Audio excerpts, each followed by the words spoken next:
우리가 알고 싶은 세계 댓글과 좋아요는 영상 제작에 큰 힘이 됩니다. 역사상 고조선에서 대한민국까지 수천 년 동안 우리 한민족이 만들어낸 모든 제품 중에서 세계적으로 가장 큰 경쟁력을 가지고 있는 건 바로 반도체입니다. 이제 각종 전자제품, 자동차에서부터 군사 무기까지 반도체가 들어가지 않는 제품을 찾는 게 더 힘들 정도이며 무역 흑자의 큰 부분을 차지하고 있습니다. 한국을 대표하는 반도체 기업 삼성전자는 매년 10조 원 전후의 법인세를 납부하고 있는데 이는 기업 법인세 전체의 10% 이상을 차지하는 엄청난 금액입니다. 동시에 막대한 투자와 고용 창출도 하고 있으니 한국 입장에서 반도체는 가장 중요하며 또한 많은 관심을 가져야 하는 산업이라고 볼 수 있겠습니다. 반도체는 크게 메모리 반도체와 비메모리 반도체로 나뉘는데 이 중에서 한국이 강점을 가지고 있는 분야는 메모리 반도체로서 PC나 스마트폰의 저장 공간, D램, 메모리 등을 뜻합니다. 작년 4분기 기준 전 세계 낸드 프레시 메모리 점유율은 삼성전자가 33.8%로 세계 1위, SK 하이닉스는 17.1%로 3위이며 D램은 삼성전자가 45.1%로 압도적인 1위,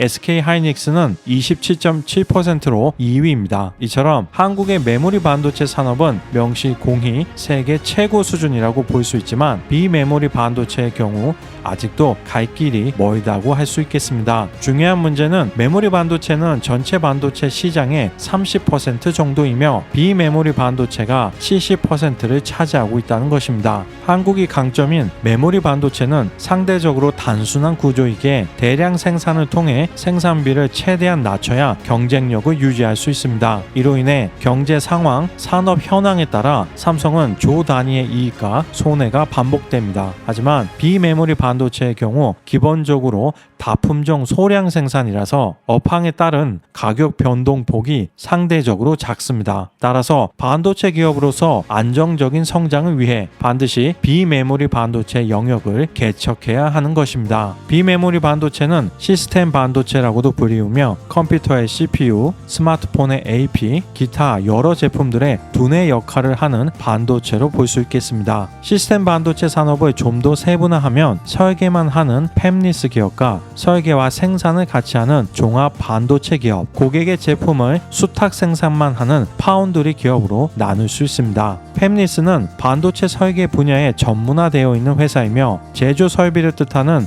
패브리케이션과 리스를 합성한 단어로 반도체를 생산할 수 있는 생산 시설이 없다는 뜻입니다. 생산 시설에 대한 투자가 불필요하기 때문에 연구 개발에만 역량을 집중시킬 수 있다는 장점이 있습니다. 대표적으로 애플, AMD, 퀄컴, 엔비디아 등의 기업을 말합니다. 종합 반도체 기업의 대표적인 회사는 바로 미국의 인텔입니다. 과거 대부분의 PC에는 인텔 인사이드라는 스티커가 붙어 있었을 정도로 시장을 독점하다시피 했었지만 현재는 AMD와 CPU 시장을 양분하고 있습니다. 삼성전자는 설계와 생산을 모두 직접 하는 종합 반도체 기업이면서 동시에 고객사의 수탁을 받아 반도체를 생산해주는 파운드리 기업이기도 합니다. 현재 전 세계의 파운드리 기업 중에서 7나노 이하의 미세 공정이 가능한 곳은 삼성전자와 대만의 TSMC 단 두 곳뿐으로 이들은 치열한 기술 경쟁을 벌이고 있습니다. 일반적으로 반도체의 생산 공정을 표현할 때 사용하는 단위인 나노미터는 머리카락 한 올 굵기의 10만 분의 1을 뜻합니다. 웨이퍼 원판에 그만큼 미세하게 각종 회로들을 그려 넣는 것입니다. 회로 간격이 미세할수록 성능이 높아지고 전력 소비는 줄어들며 한 웨이퍼 안에 더 많은 회로를 그릴 수 있기 때문에 생산량도 증가합니다. 이것이 바로 반도체 기업들이 경쟁적으로 3나노, 2나노 등의 초미세 공정 경쟁을 벌이는 이유입니다.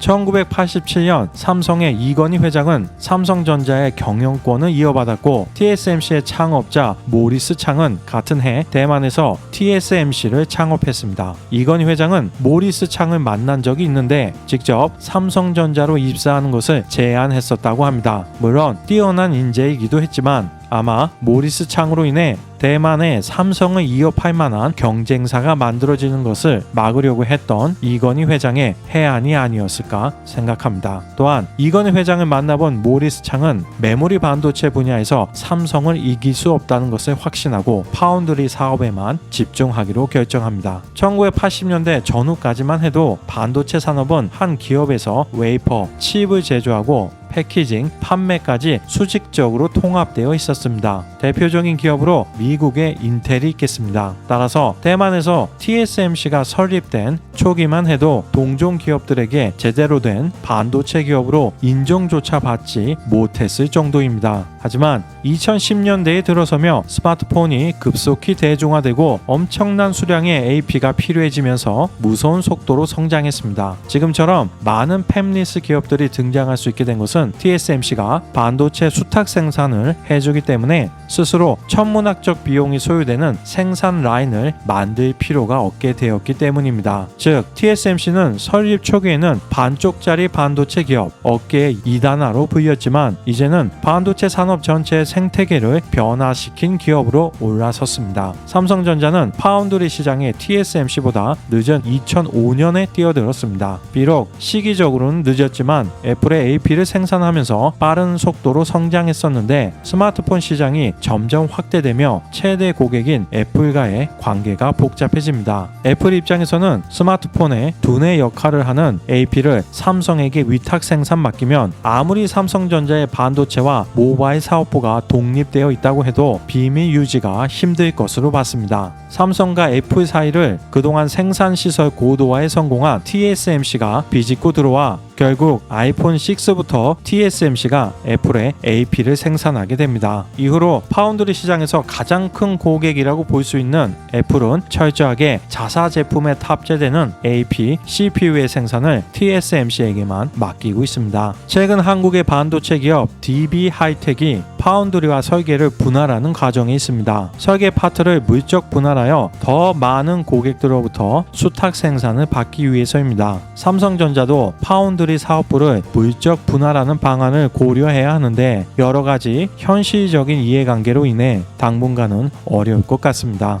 2022년 4분기 전 세계 파운드리 시장의 점유율을 보면 TSMC가 58.5%, 삼성전자는 15.8%입니다. 삼성전자의 제조 능력은 TSMC보다 부족한 면이 있는 건 사실이지만 점유율이 4배나 차이 날 정도는 아닌데 아무래도 반도체 수탁 생산만 집중하는 TSMC와는 달리 삼성전자는 가전, 스마트폰, 메모리, 비메모리, 파운드리 등 넓은 사업 영역을 가지고 있다는 점도 영향이 있는 것 같습니다. 현재 전 세계 시가총액 기준으로 TSMC는 세계 11위, 삼성전자는 23위이며 TSMC가 약 1.5배 더 큰 상황입니다. 한 10년 전까지만 해도 한참 아래로 보였던 TSMC가 이제 세계 10대 기업 반열에 오른 것입니다. 여기까지 간단하게 반도체 산업의 종류와 현황에 대해서 정리해봤습니다. 향후 세계 반도체 산업의 중요한 변곡점은 인텔이 만들 가능성이 높습니다. 인텔은 2021년 3월 본격적으로 파운드리 사업에 재진출을 하겠다는 선언을 하며 퀄컴, 아마존을 잠재 고객으로 확보하는데 성공했다고 발표했습니다.